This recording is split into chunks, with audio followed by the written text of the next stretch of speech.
Hello students, I have already discussed what is protein drug binding in the previous class. Now I have to explain what is the significance of protein drug binding.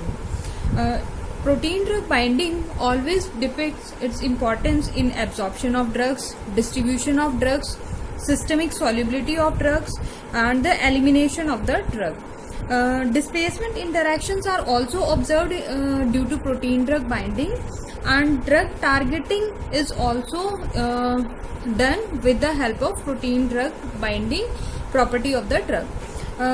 Diagnosis of various diseases is also implicated with the help of protein drug binding concept. I will explain each and every point in detail now. Now we will talk about what is the significance of protein drug binding in case of absorption. What happens? Suppose the drug is present in the GIT and it has to cross the membrane, cellular membranes, or it has to reach blood. Now what will happen? The drug is higher in this side in the GIT part, and the drug will move from GIT to the blood. If the equilibrium is reached, then what happens? When equilibrium reached, the concentration on both sides becomes equal, then the absorption process should stop.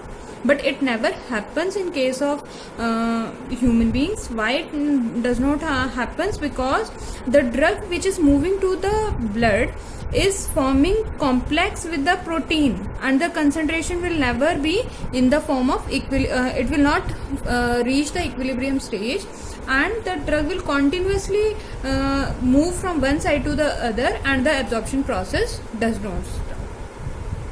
Now what is the role of protein drug binding in distribution of drugs? Suppose these are different organs: liver, kidney, pancreas.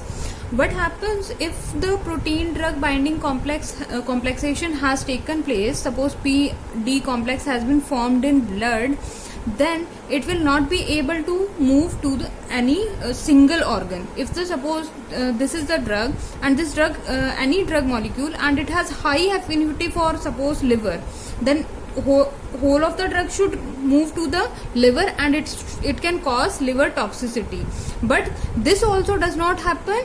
The liver toxicity is not observed if instead of having a high affinity of the drug with the liver, because the drug has already formed complex with the protein in the blood, and the drug continuously moves into the blood, and it does not accumulate only in the liver, and it will reach to kidneys also, it will reach to the pancreas also, and other organs also.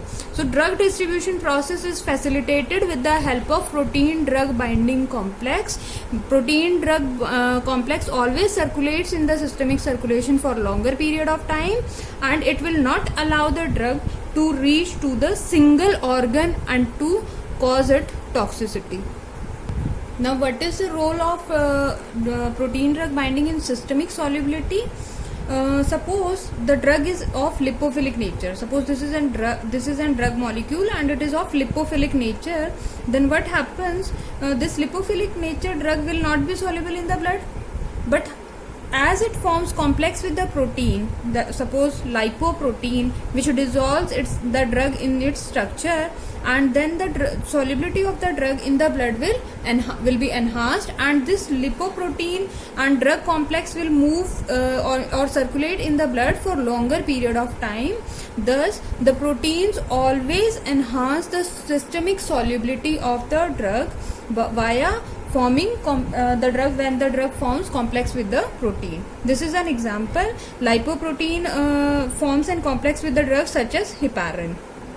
So this complex will have higher solubility compared to the simple heparin molecules, and this complex will have higher solubility, and it will circulate for the longer period of the time in the blood. Now what is the role of protein drug binding in the elimination? What happens if the drug is eliminated very fastly from the blood? Then it will not depict the action, or the therapeutic action will be lesser if the T half of the drug is less. And if suppose if for example the tetracycline drug is found to be 65% bound with the proteins, So its time half-life of this drug is only 8.5 hours, because 65% is bound and rest is unbound. So unbound drug will be eliminated more fastly.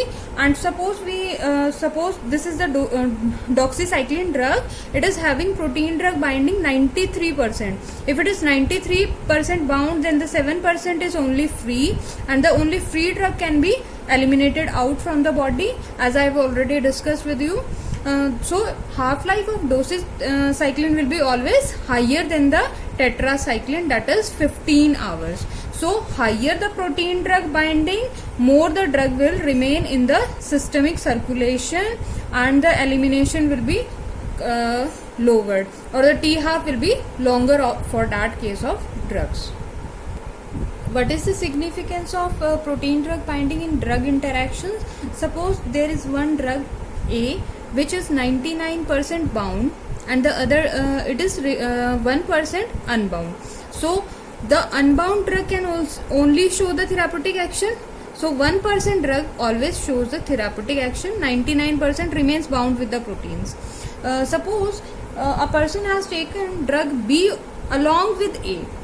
He has already taken drug A, which was 99% bound and 1% free or unbound drug, and 1% has to show the action. But if he has taken the drug B, which remains 95% bound but 5% unbound, and what happens? Both drugs forms complex with the protein, means protein A complex and protein B complex are formed with the albumin protein. Suppose they form complex with the same protein and at the same binding site. Then what happens? A was 1% unbound. What will happen now?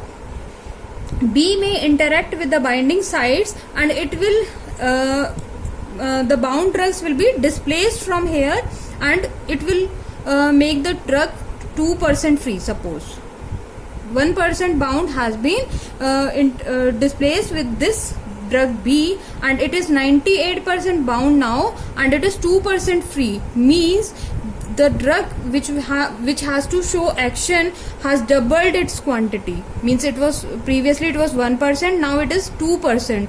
Means it is 2 times the dose of the drug, and there will be toxic reactions will be observed in these cases of interactions. If the A and B drug both are bound at the same protein, and if they displace one drug from the other, then the amount of free drug will be doubled, or maybe thrice, or at whatever, or multiplies its quantity in free form. Then the drug toxicity will be observed. Therefore, drug interactions are needed to be studied before giving 2 drugs with the same protein drug binding. Next is drug targeting. What is the significance of protein drug binding in drug targeting? What happens? Suppose a drug has binded with a protein, and the protein has a high affinity to some disease site. Suppose lipoproteins have very high affinity for tumors. Then if the drug binds with the lipoproteins, then it will accumulate at the tumor site, and it will help in drug targeting effect. So it is very important to study the protein drug complexation. If any drug is given which will form complex with the lipoproteins, then it will be highly accumulated in the tumors, and more efficacy of the drug will be observed. Next is the diagnosis. How protein drug binding helps in the diagnosis of drugs? Selective affinity of various drugs like chloroquine towards the melanin of eyes helps in the detection of melanomas. Suppose we have given chloroquine.